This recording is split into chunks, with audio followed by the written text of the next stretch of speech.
now? Yes. That's great. I'll just move things a bit so that I have my screen clear. All right. Thank you very much once again. Thank you, Jowcha, for introducing me. I'm very glad that I can be here with you. I'll just turn on my timer. I'm very glad that I can be here with you today during Difterity 2021. I'm very sad that I couldn't join you last year. There was no conference, unfortunately, due to the known situation. But I hope that next year we'll be able to meet together in person in Riga. And I hope that you all stay safe and we'll be able to meet together.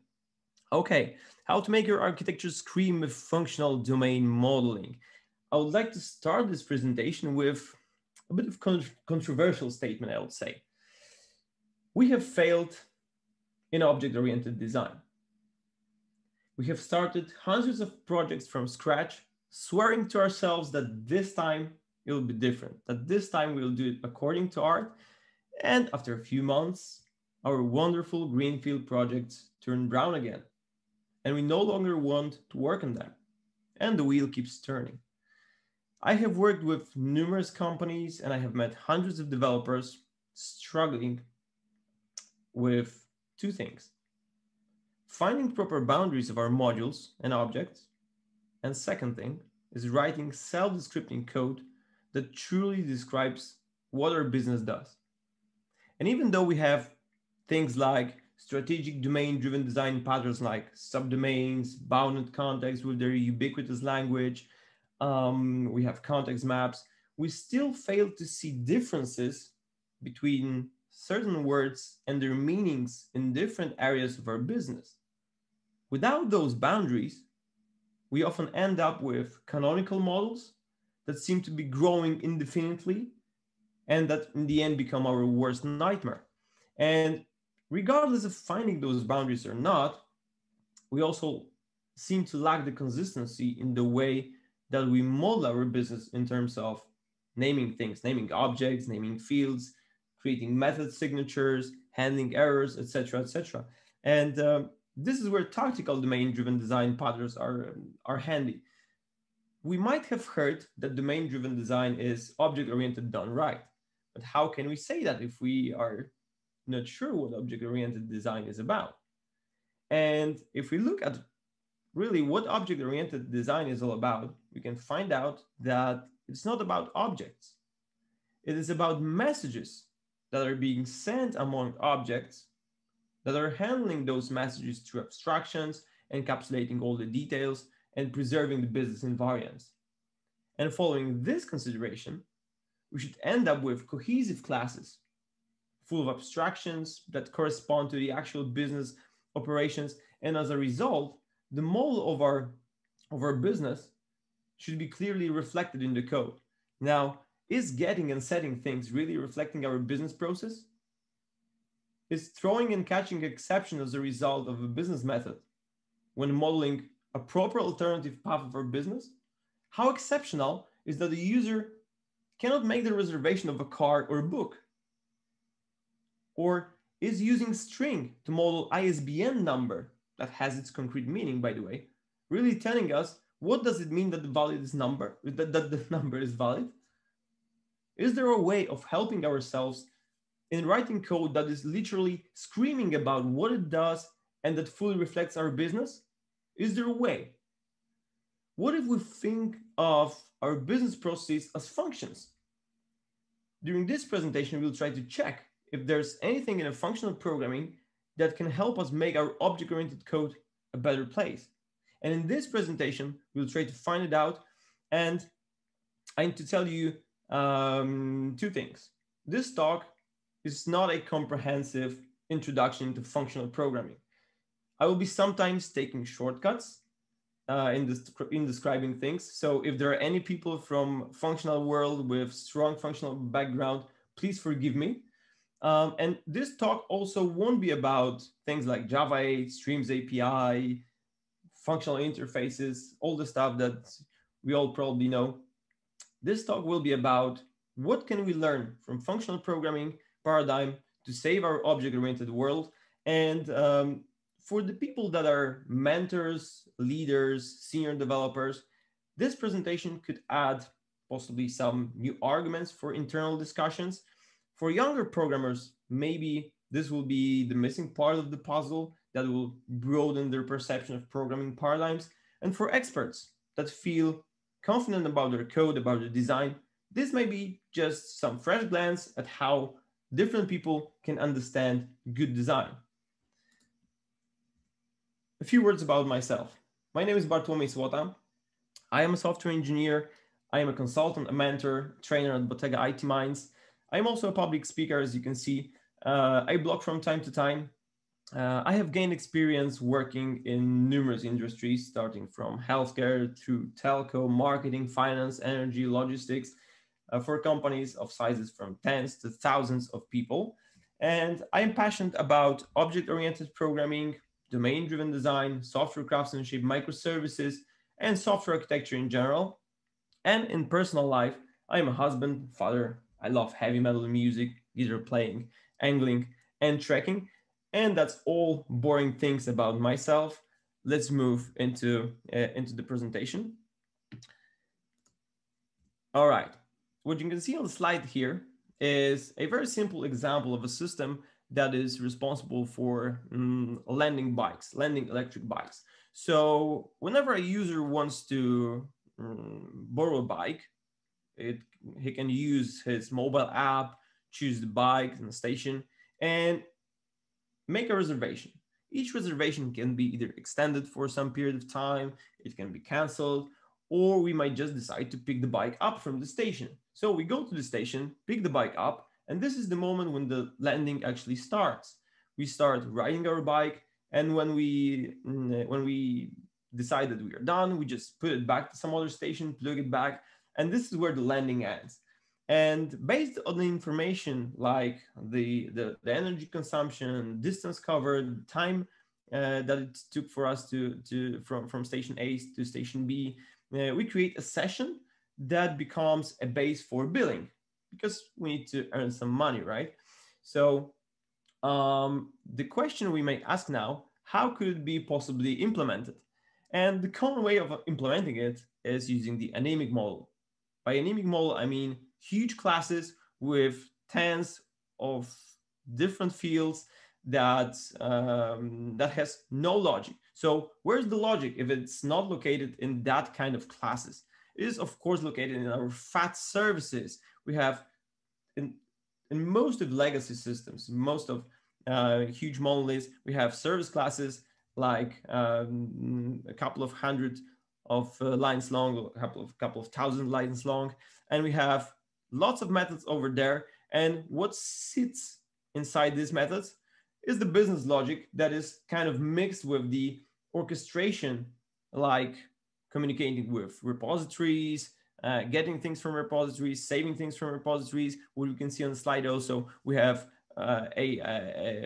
tons of if statements. We have some creating of new objects, setting things, getting things, etc., etc. We are also throwing exceptions. So the general problems that we usually face in legacy systems are that we are, first of all, overusing the primitives. We are using very simple types to represent our business objects. Our business rules are leaking away from the objects, so that we have on one side we have structures, somewhere else we have our business logic, and we also have a canonical model, which we already mentioned, and we are communicating failures with exceptions. We are often driving our business logic with exceptions. And other methods that we are going to work on today look very similar. So we are communicating with some repositories, we are doing some business stuff, we are saving things, throwing exceptions. We can extend the reservation, we can register landing, we can finish landing when we're done.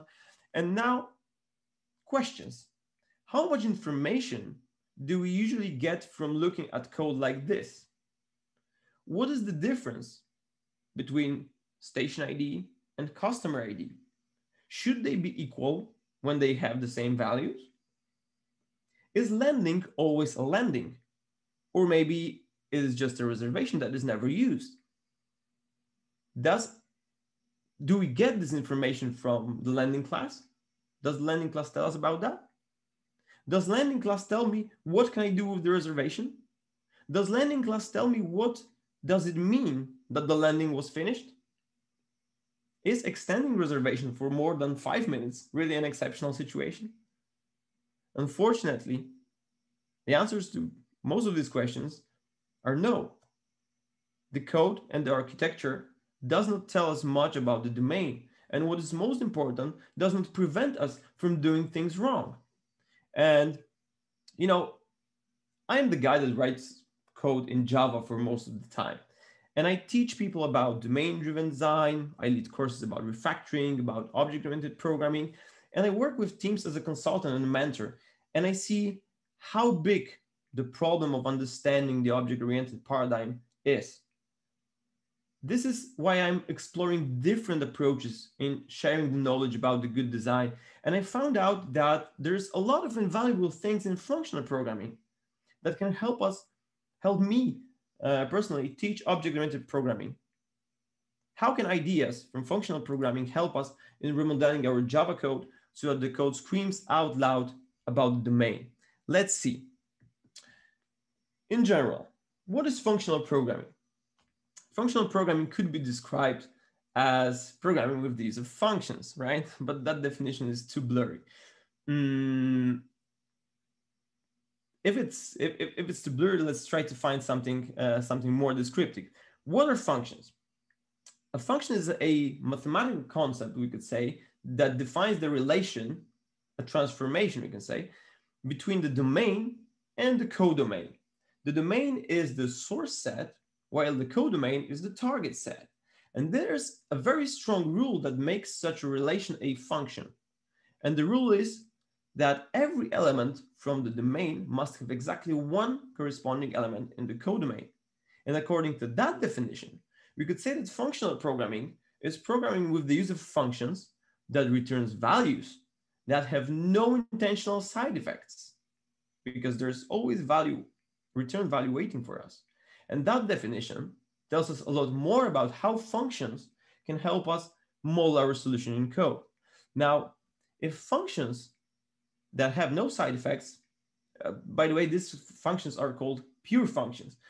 What can we qualify as side effect?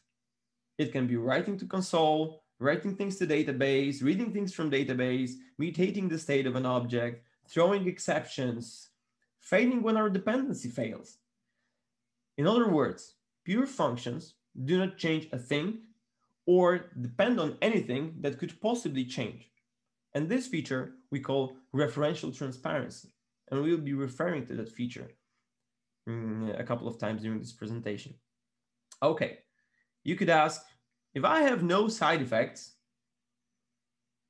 can we write a valuable business application that manages some business process, maintains the state, saves things in database, presents results to user? And the answer is no. But we can model our app so that the most important parts of it are free from intentional side effects. Which parts of our application fit that statement? The domain model. And before we apply bits of functional programming to our code in a second, we need to know one more thing. Do you remember when we were talking about the domain, codomain of a function? These are the sets of possible input and output values, right? If we give those sets some names, we can talk of types. By definition, types are different from classes known from object-oriented languages, but we will try to make use of that definition a bit. Okay, so let's get back to our application and start with some functionality responsible for creating a reservation that we can see on here on the slide. What part of the method could be moved to a function, and what would be the benefits of doing so? And here we highlighted the part that is strictly related to some kind of business. So these are all these if statements, creating of a new object, exceptions, and we are just leaving the repositories here. And if we move that part to a separate method, we get something like this. We have a method that returns landing, taking string, taking vehicle ID, station ID, reservation, customer, and does what's necessary here. What is the function then? String integer customer to landing. How much information do we get from this? None. We get no information from that. If first two parameters are strings, it means that any valid string is a valid parameter, right? If the third parameter is integer, it means that any valid integer is a valid parameter, right? The negative one also. If I pass all these arguments, I always get the lending, right? And again, we must say no to all of these questions, which clearly means that the design is still flawed. The signature itself does not tell us a thing about valid inputs, their types, or business meaning, nor tells us truth about the design. We simply can't call this method a function. What if we have a function like this? Vehicle ID, station ID, reservation duration, customer, having specialized types, we could say, for each and every parameter. Now we know exactly which parameter is related to which part of our domain.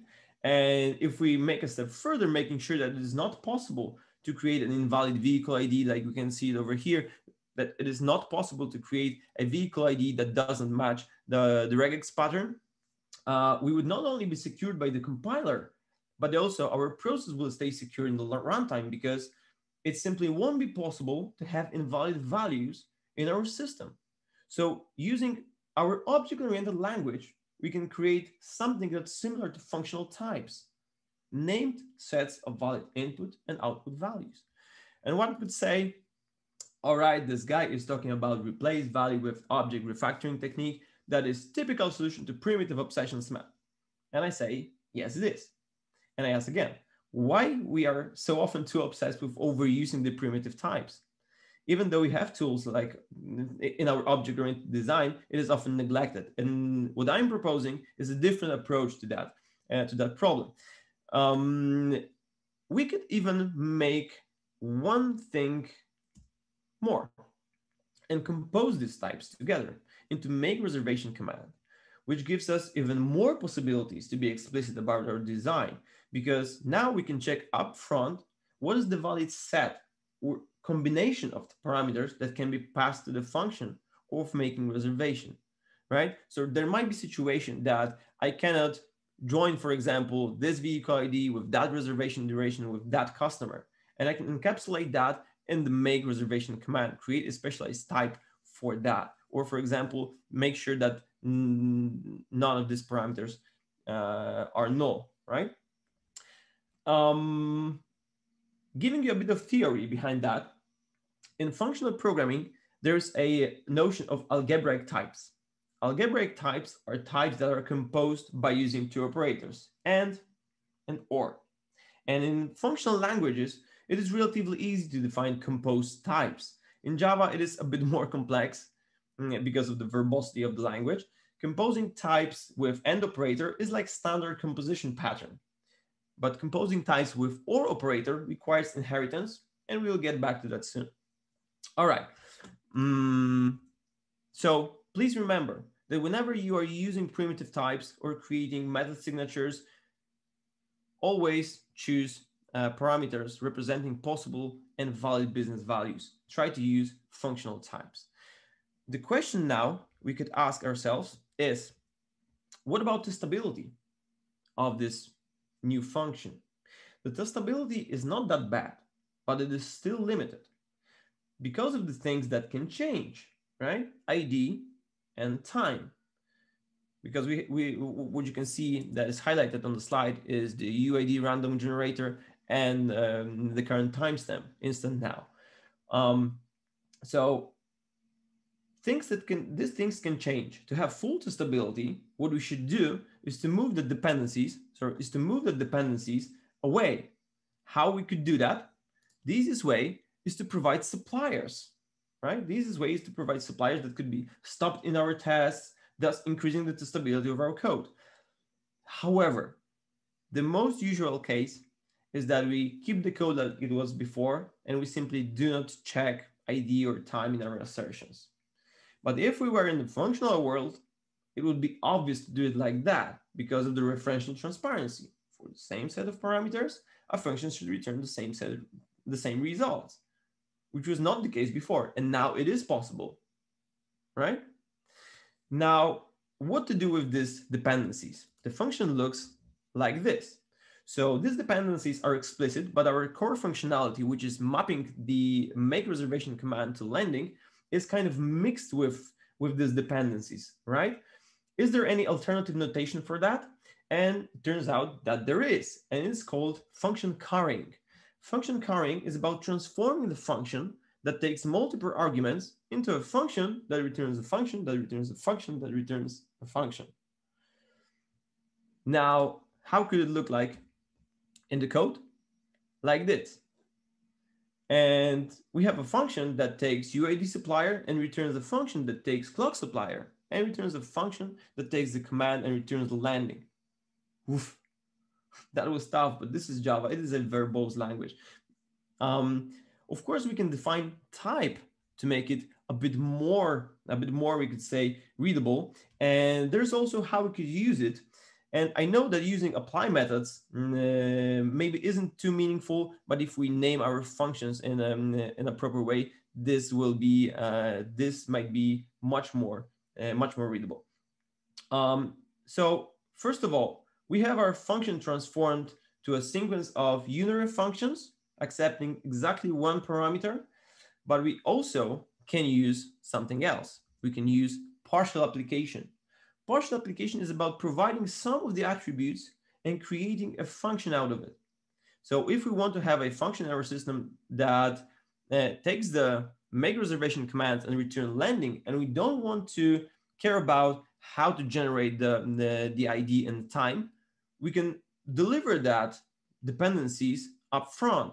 We can create a bean of this function type in our IOC container, Spring, for example, and inject that in places where we want to use it. And thanks to this, we can hide our dependencies somewhere in the configuration, returning the purish function, taking the make reservation command and returning landing. And that looks really, really nice.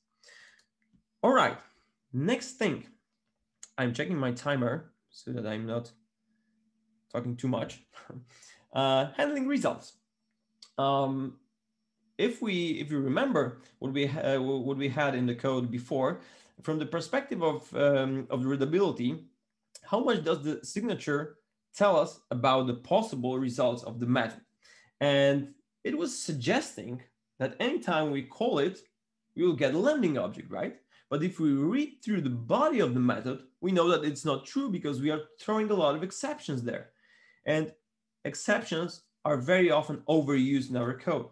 And first of all, they introduce the model code gap because we are modeling valid business scenarios with exceptions suggesting that it shouldn't happen, that it's not something regular.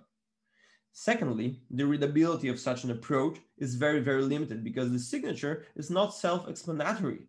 It's not telling us about what can happen in the function.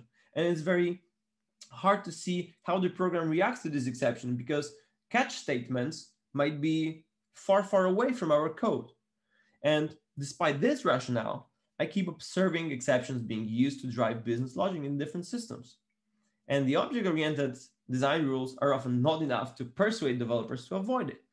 Instead, we could help ourselves with the rule that says that every valid input value should have exactly one corresponding value in the code domain, right? It means that we should model our method in a way that it always returns a value that can be either success or a failure.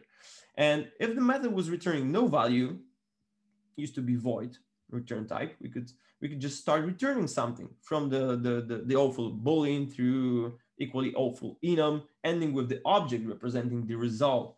And in our case, is the best to return the result that can either be success or a failure, which you can see here on the slide. There's a specialized interface with two implementations representing either success or a failure. We will extend that example, that thing in a second. But what could we add to that? The failure could be modeled using something similar to a functional type. We create a sealed interface defining possible failures. And now the signature tells us a lot more about what is going on. And also the code is free from the ugly throw statements, right? And what's more, we could do what you can see on the slide. So creating interface representing all possible errors. And yet another gain is the flexibility of our design, because now we are applying open close principle by letting ourselves to add new failure types and react to them very easily in the client code. And this kind of construct you can find as either type in a library like Vavr, formerly known as JavaSlang. So summing up, whenever your method throws an exception, think of making that explicit by wrapping it into the result type. All right, we are not done yet with functions. Okay, and here's how it could look like in the client code. So instead of throwing exceptions, we are just using the factory methods and returning the success or a failure. Wrapping results into a specialized container makes things explicit, but it also has its drawbacks. It introduces some complications as well. Imagine we have a function that creates landing, which we can see here on the slide.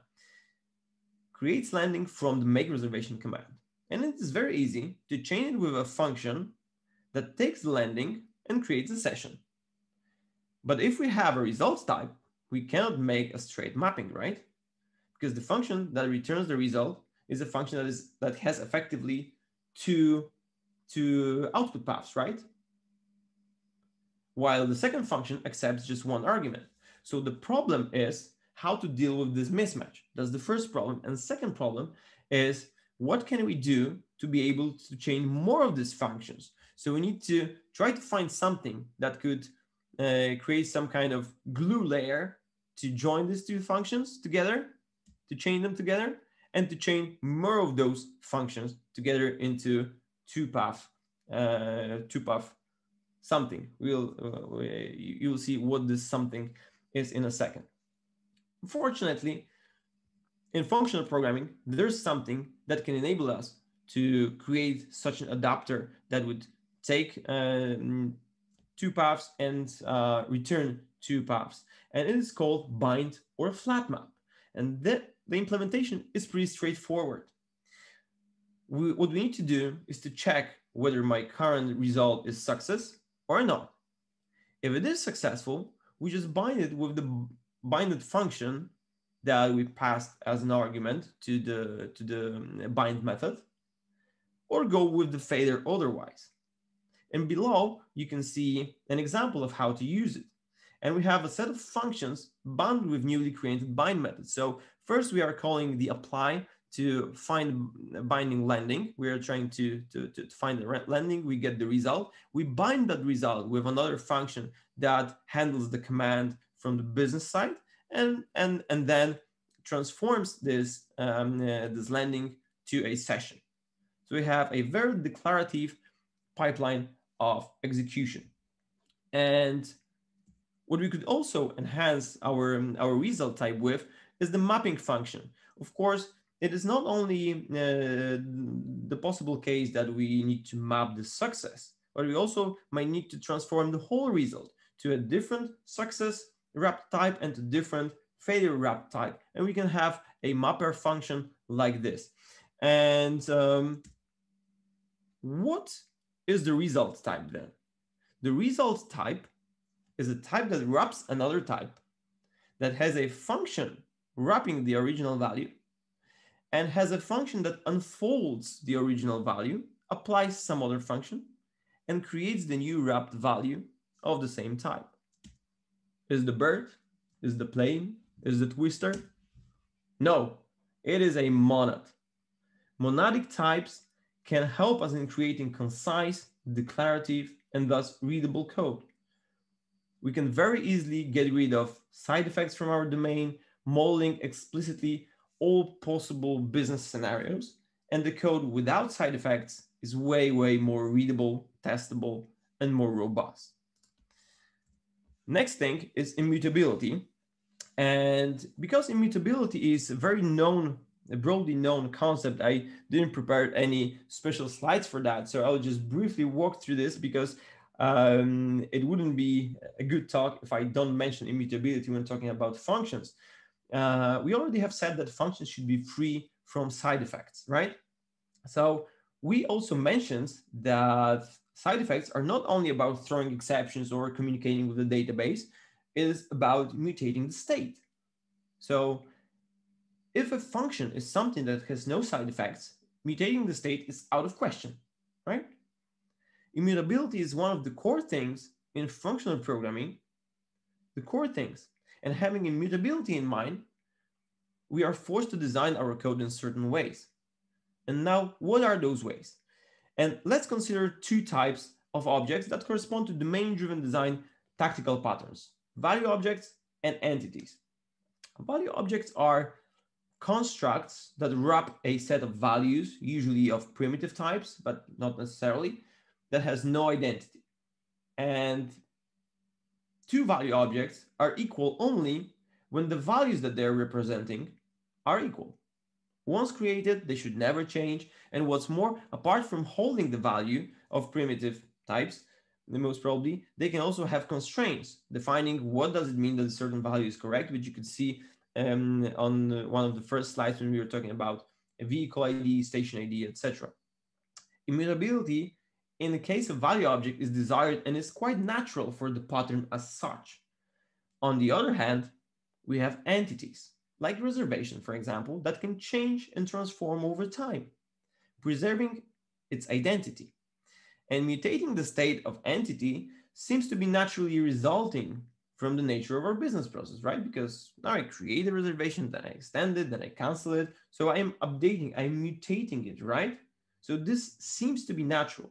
However, this is not the state mutation that happens, but the business process, business operation that we could model with function potentially.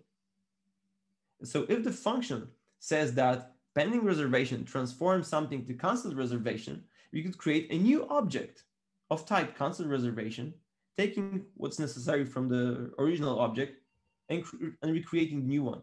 So we need to point out that in functional programming, there's a distinction between functions and data. Well, in object-oriented programming, we strive for joining these two together, encapsulating things, etc. But what I would like you to remember is that immutability of both value objects and entities can help us in delivering more readable method signatures.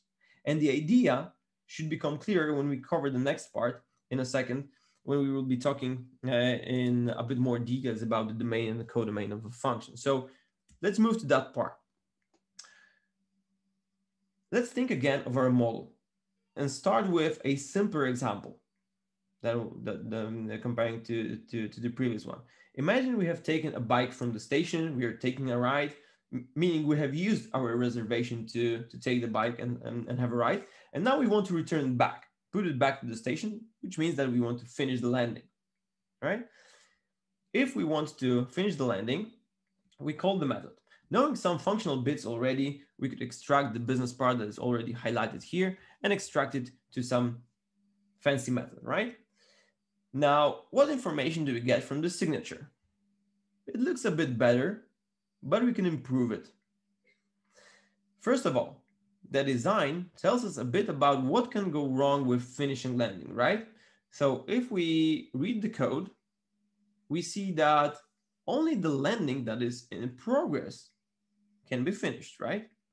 So of course we can derive that information looking at the possible implementation of finishing landing failure interface, because there will be probably some object implementing that and telling us that sorry, but the landing was not in progress, so we cannot finish that, right?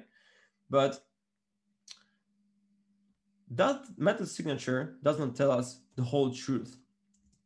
So what is the possible transformation in this case? The only valid transformation is from pending to finished, right? So what if we change the signature into pending landing to finished landing?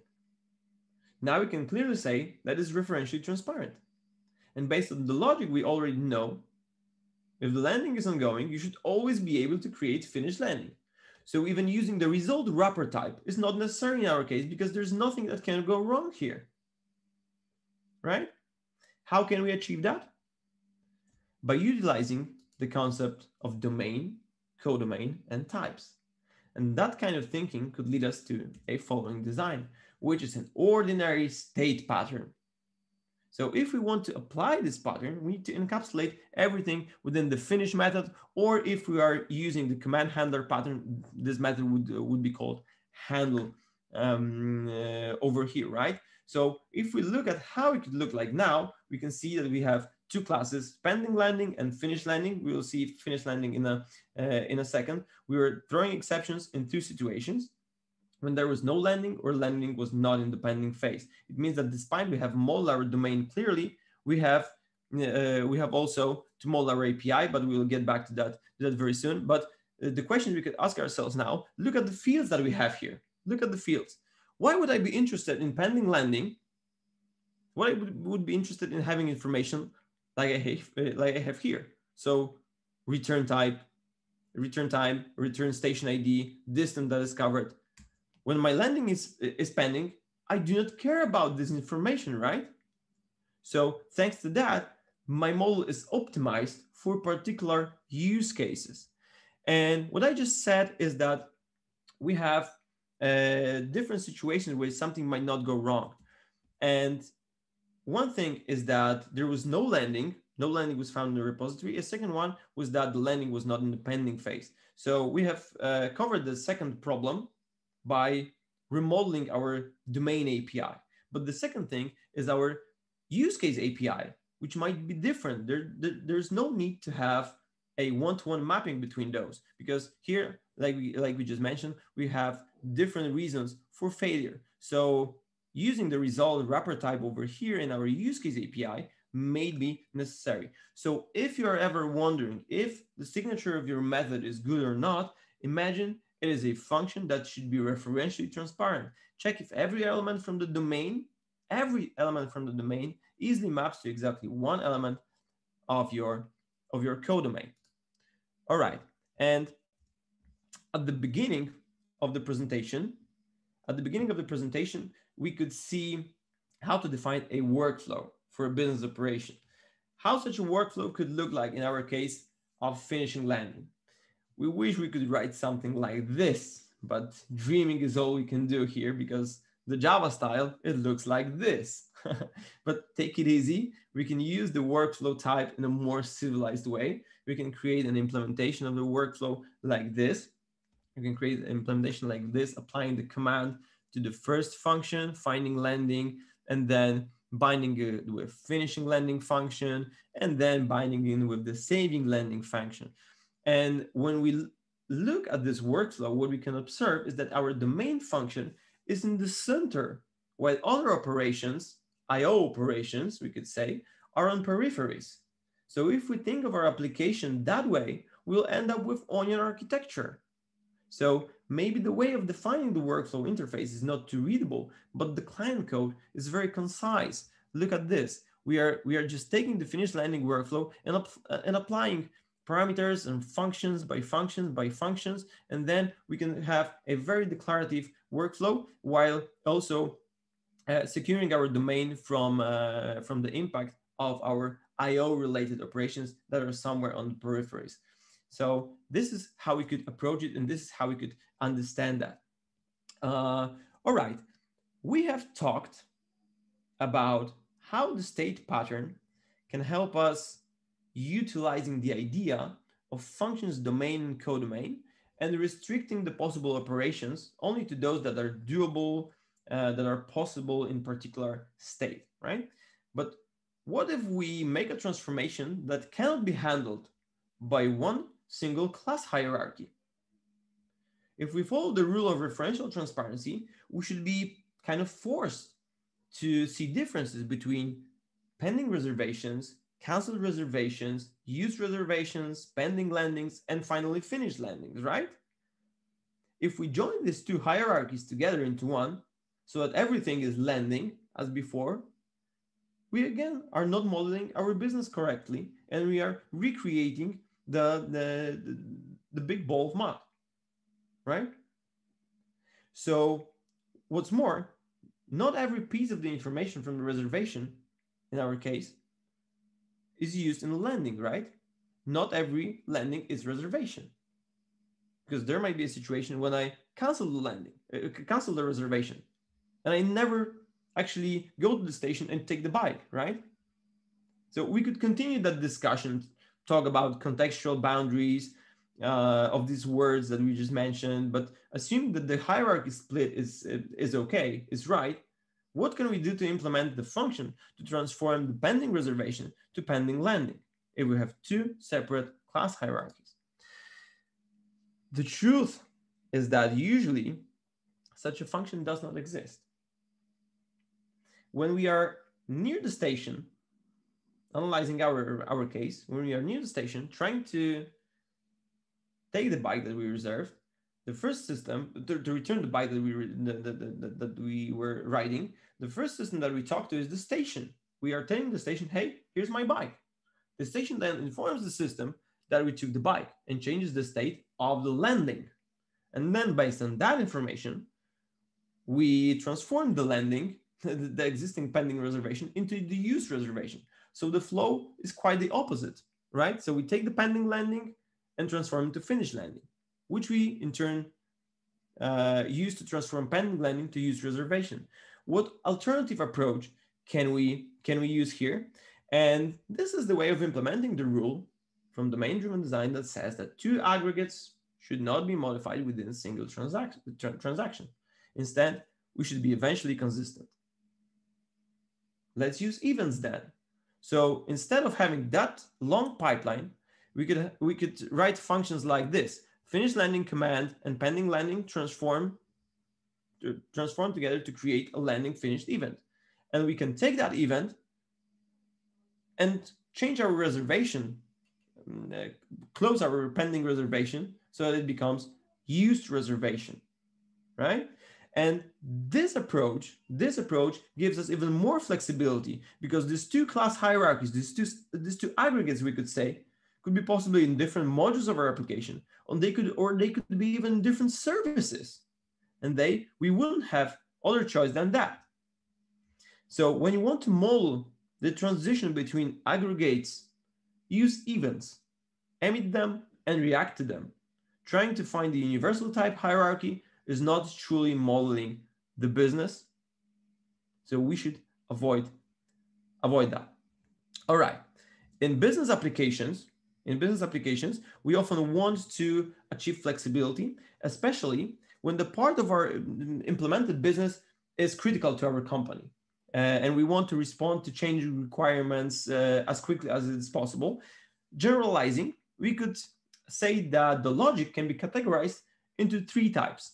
The first type is the stable logic, which is just a regular part of our business process that is not susceptible to change, which is just a regular part of our business. So for example, I can return the bike to finish the landing, or that's even better example.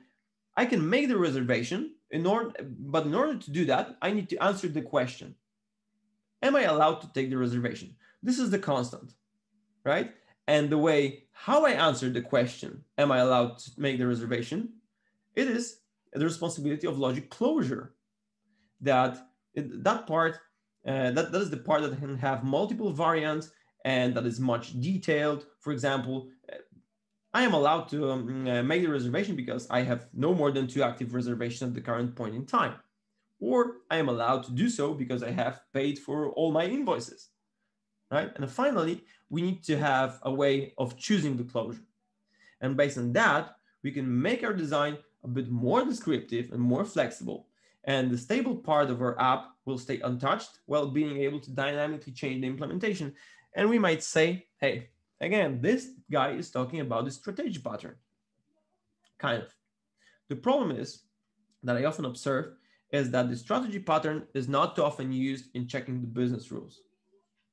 So if we think of a business rule, we could simplify it to a function. We could simplify it to a function that takes something and tells us true or false, meaning you can do something or not. A simple predicate, right? A simple predicate. In our case, it could be a functional interface that accepts a command and returns the result of either rejection or allowance. The reason for not using Boolean return type is that we don't want to lose all the things we already mentioned during this presentation, which we'll talk about in a second also. So we can see here on the slide that we have a couple of implementations like active customer only policy, customer not behind with payments policy, or reservation duration within 20 minutes limit. If we want to use any of those, we could just extend our workflow with one more parameter, right? Our workflow was accepting the ID, generator function, clock supplier, and now it will be, apart from the command, of course, accept make reservation policy once again. But what we haven't told yet is that the function that accepts functions is called higher order function. So the concept of higher order functions should be used for executing something that is more stable, the stable logic. So the problem now that we are that we have is that we are only expecting the one implementation of our policy. What if we want to join a couple of those with some logical expression, for example, and or using and or operators, right? Of course, we could create yet another implementation like this, right? But it doesn't scale well. The alternative is again to create a wrapper that would enable us to bind predicates together using logical operators. Here's how we could do that. Create a predicate functional interface, or use the Java one if you like. Then declare the interface that is an extended version of a predicate, returning the result instead of a Boolean, right? And finally, provide the wrapper class, a specification that wraps the original predicate function and provides logical operators like and, or, not, XOR, whatever you like. And having that in place, we can use that approach the following way. We need to redefine the policies in the form of specifications. And here is how we can use it in the code. Active the customer only policy and customer not being behind with payments and reservation duration is within 20 minutes. Check for this command. So we just bounded a couple of predicates together to create a full specification, full business specification for our use case. By returning the result, by returning the monadic type as a result, we can create a fully declarative workflow using bind and map function, which could look like this. We could take the policy and bind it with all the rest. So the functional approach helps us in writing declarative and thus way more readable code. So summing up, how to make your architecture scream. Model your code thinking of functions and workflows instead of state. Have referential transparency in mind. Model your class hierarchies so that they correspond to the true domain and codomain of your business function. Avoid side effects like exceptions and mutability. Keep your domain pure, moving the IO to the outside layer of your onion. Use monadic types to improve readability and robustness. And use events to communicate between different class hierarchies, aggregates. If you want to know more about functional approaches or about how functional programming paradigm could help us in delivering better code, I really recommend you these two books. First one, Domain Modeling Made Functional by Scott Vlashin, fantastic book. And the second one, that is that I will also fully recommend you is Functional Programming in Java by Pierre-Yves Simon. I'm not French, so I'm not sure if I pronounced the name correctly. I hope so. But anyway, these two books are worth reading. I really recommend you that.